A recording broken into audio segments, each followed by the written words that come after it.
Hello, and welcome to episode number 12 of The Spectrum. Today is February 28th, 2025, right? As far as I know, for the rest of the day at least. I'm already losing track of time. Today we have a guest. His name is Jason Rittenour. He's a member of the Woodstock PFLAG group, and Jason's going to talk to us about his evolution into an ally for the LGBTQ plus community. And so welcome, Jason. Thank you, Linda. Thank you for having me. You identify as a straight cisgender male, right? Yes, correct. You grew up, what was the time period? Let's see, I was born 79, so, I was a kid in the 80s, 90s. Okay, wow, you just made me feel old. Don't worry, my kids make me feel old all the time. Okay, so you grew up in the 80s, and what was the environment around you like? What was the attitude toward gay people among your peers? Well, of course, I've lived here in Shenandoah County most of my life. Moved here when I was about 4, I guess, so, I came up through the Shenandoah County school system.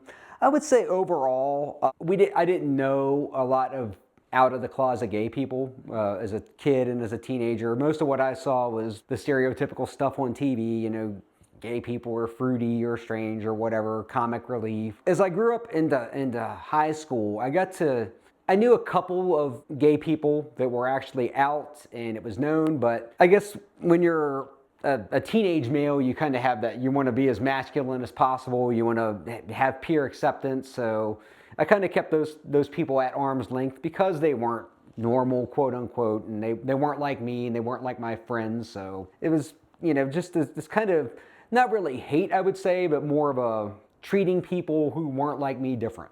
In and among your peers, the idea of calling somebody gay was an insult. Oh yeah, back in those days it was gay, oh that's gay, that's stupid, it was kind of synonymous. So it was definitely a label that you didn't want attached to you. Oh no, yeah, I don't want anybody, didn't want to be called gay because, that it just had that negative connotation, but then you definitely didn't want somebody to perceive you as, not being a masculine male that fit in with the rest of the pack. So you didn't really have any active homophobia, but it was just kind of the cultural stuff that you'd assimilated and was part of you, and it wasn't really from knowing anybody, or at least not knowing anybody closely. It was just this, keep it at arm's length, I don't want to know about it, it's not my life. Yeah, I would say that's a pretty fair statement, and I would say overall, I don't necessarily see that as much today as my own son grows up to reach those teenage years, but it was definitely prevalent when I was a kid. It was just, it was the culture and it was society back at that point in time. When did that start to change for you?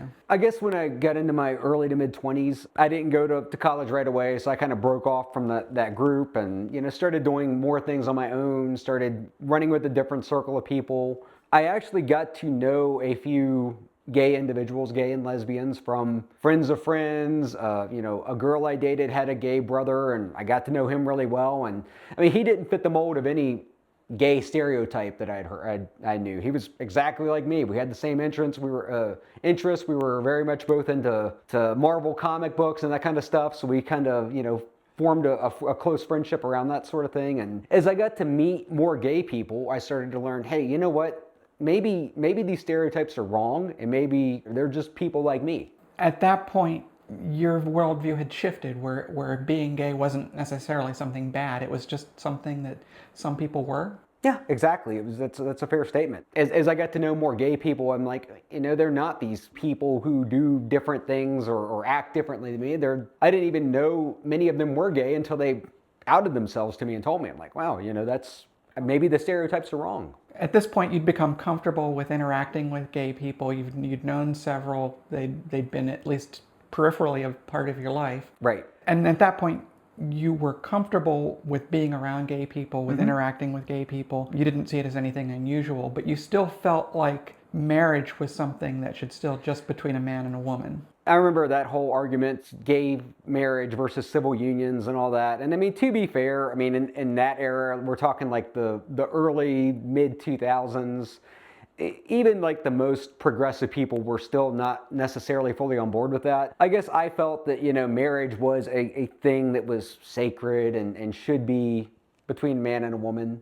But yeah, that would eventually change as well. At what point did you realize that point of view was not something that you wanted to hold. Again, it was, exposure really, getting to know more gay couples and, them wanting to get married. And, at the time it was not legal in Virginia, but there were states and localities that were starting to adopt it. I worked in a company in the DC metro area when it became legal in DC, and, started to know more people gay couples who just wanted to get married and start a family and live their lives together. I actually had a coworker who, again, I didn't know he was gay. He had not outed himself to me, but he was talking, we were just talking about what's going on in our personal lives one day at work, and he mentions he's getting ready to propose to his boyfriend in the next couple weeks. So I'm like, oh, that's cool. And, I'm talking to him about things I did when I proposed to my wife, things I wish I'd done differently. And then that's when it really started to click, like, wait a minute, why deny these people happiness? At that point, you realized you were kind of excited about this gay coworker getting married, and you didn't even remember that it was something that you were at least conceptually opposed to. Right. And I mean, it was one of those things that's just like, I don't want to stand in the way of him being happy and being with the person he loves. And, shortly after that, the Supreme Court made it legal nationwide. But yeah, that's a day that Laurie and I will never forget. I'm sure. And it was a good thing for this country. Yeah. At that point, you'd kind of gone from being not really wanting to know anything about gay people to it being something you didn't want any part of, to being a supporter of the gay people in your life. But at that point, you still weren't really comfortable with the whole idea of someone being transgender. Is that correct? Well, at least didn't have any knowledge of it.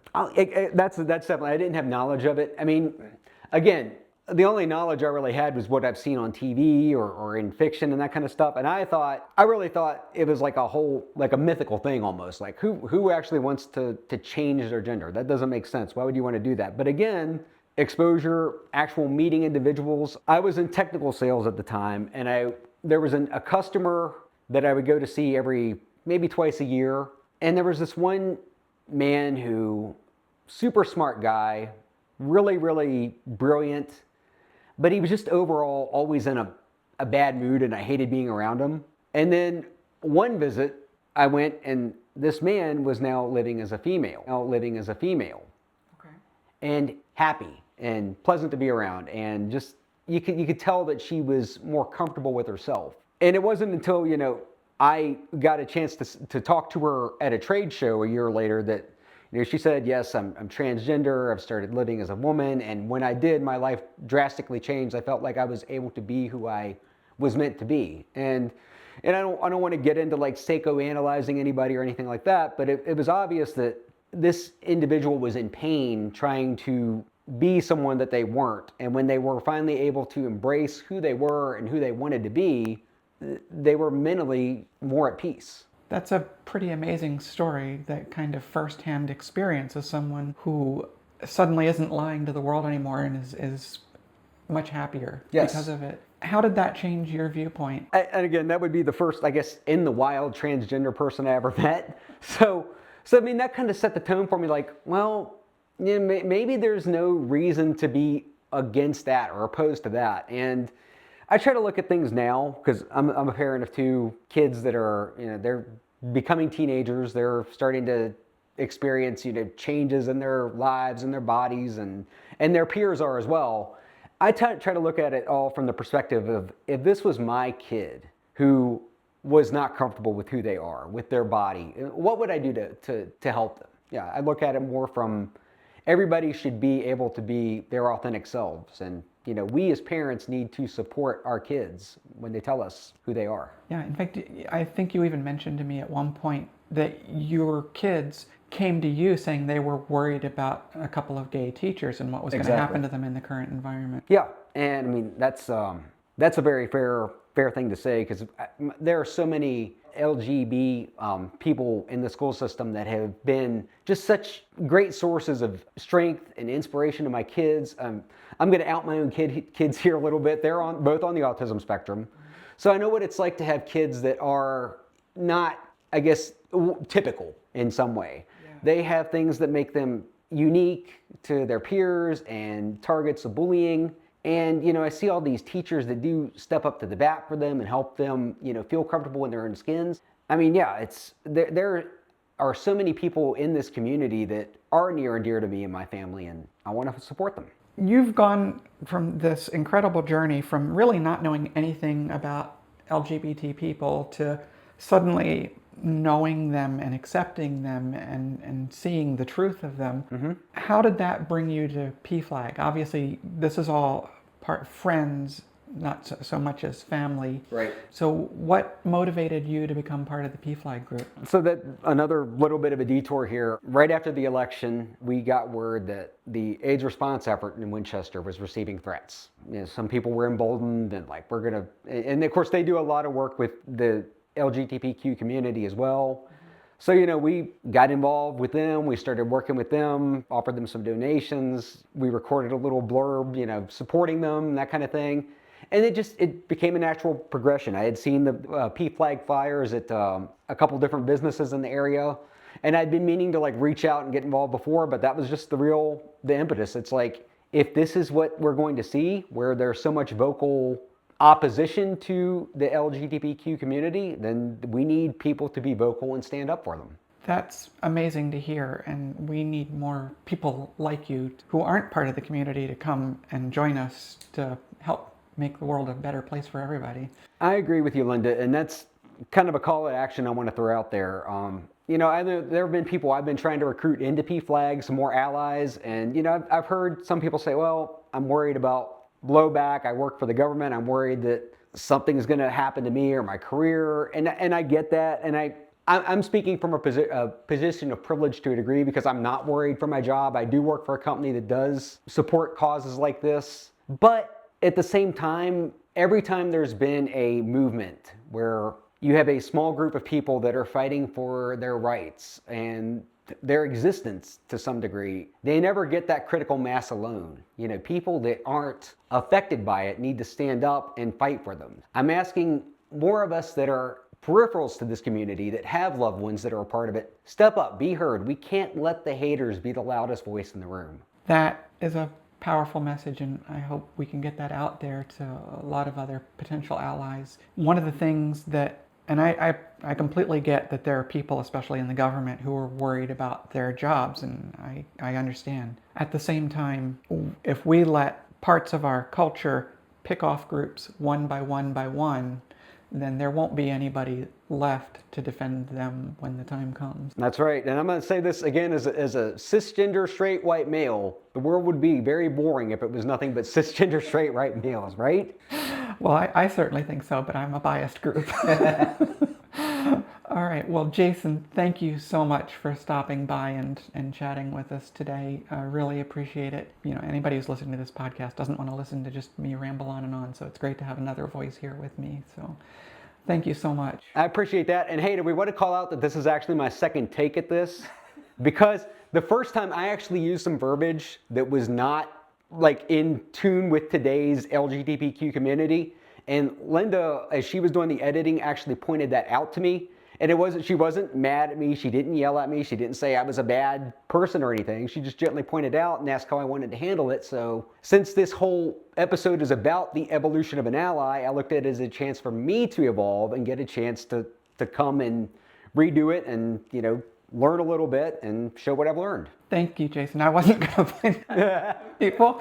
And I think we could have gone with the episode as recorded, but Jason wanted to make sure that his points weren't clouded by language that some people might be a little uncomfortable with. So he wanted to come back and redo this, and I respect that. So thank you. It's always about listening and learning. Yeah, absolutely. None of us are perfect. We're all on this journey. And hopefully we can all take the journey together and make the world a better place. No, thank you again for having me, Linda. Thank you, Jason. Thanks. All right. Thanks, everybody, for joining us on this episode of The Spectrum, and we'll see you next time.